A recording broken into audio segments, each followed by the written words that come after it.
Moi, je pense qu'aujourd'hui, ces porte-paroles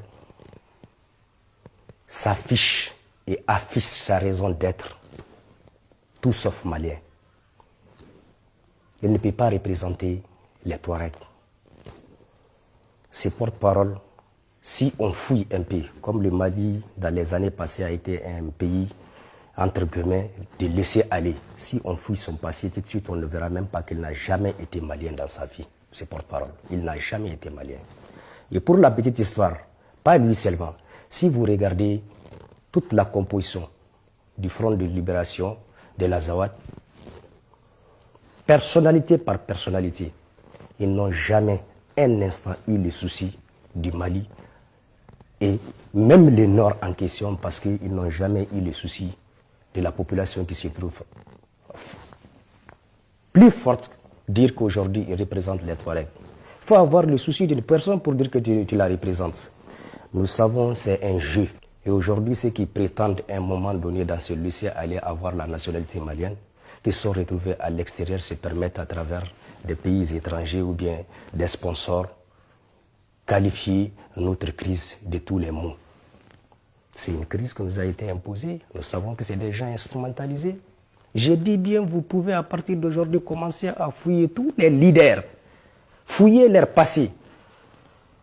Il y a d'autres qui sont nés au Mali, mais dans une naissance où tu as 40 ans, tu as fait les 35 ans ou bien les 30 ans à l'extérieur au service d'autres nations, tu ne pourrais jamais avoir l'amour de ta patrie.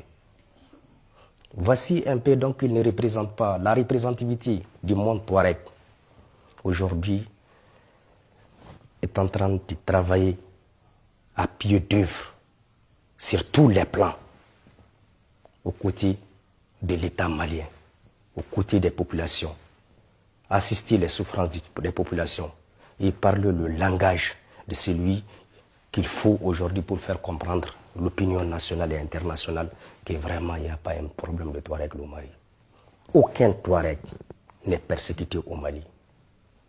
Pour raison, aujourd'hui il n'y a pas une institution de la République dans laquelle ne se trouvent pas des Touaregs et qui sont bien placés et qui ont des responsabilités, qui ont leur mot à dire dans l'armée, dans l'administration, dans toutes les différentes positions importantes de la nation malienne. Les Touaregs s'y trouvent. Des figures emblématiques de la résistance jusqu'à maintenant aussi s'y trouvent dans la chaîne du commandement de la République du Mali. Donc, c'est un message faux.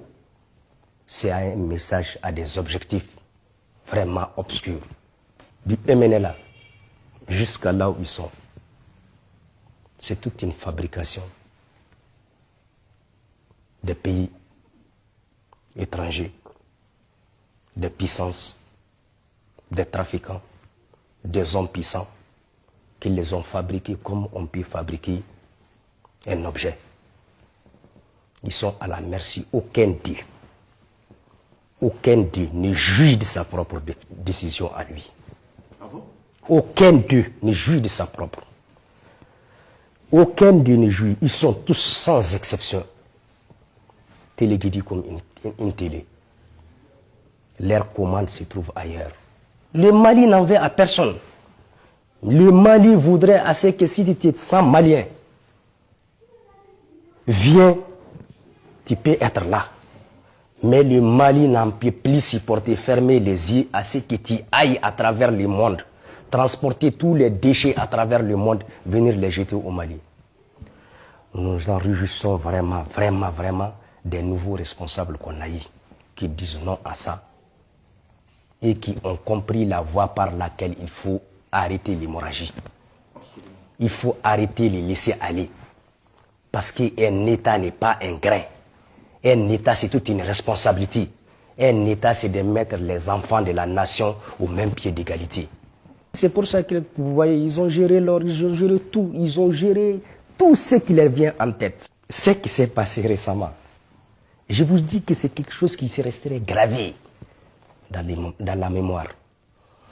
Pour les gens qui cherchent à connaître le Mali du nord au sud, ce que nos actuels gouvernants ont posé comme acte pour essayer, et je suis sûr que c'est la voie du redressement, c'est la voie qui va mettre les pendules à l'air, c'est la voie qui va faire à ce que les choses vont s'identifier désormais d'elles-mêmes. On connaîtra la place de l'État, on connaîtra la place des concitoyens, on saura qui doit faire quoi et comment il doit le faire. Voici la limite. C'est ça un État. Et c'est cet acte qui s'est posé. J'ai dit, avant nos naissances, cela ne s'est jamais posé. L'État est en train d'assumer pleinement sa responsabilité sur son territoire.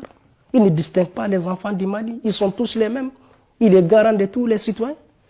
C'est comme ça et ça devrait se faire. Les nouvelles générations qui vont naître aussi, moi je sais, au nord, elles vont comprendre que nous avons nos limites et que l'État est le père, la mère de tous les citoyens.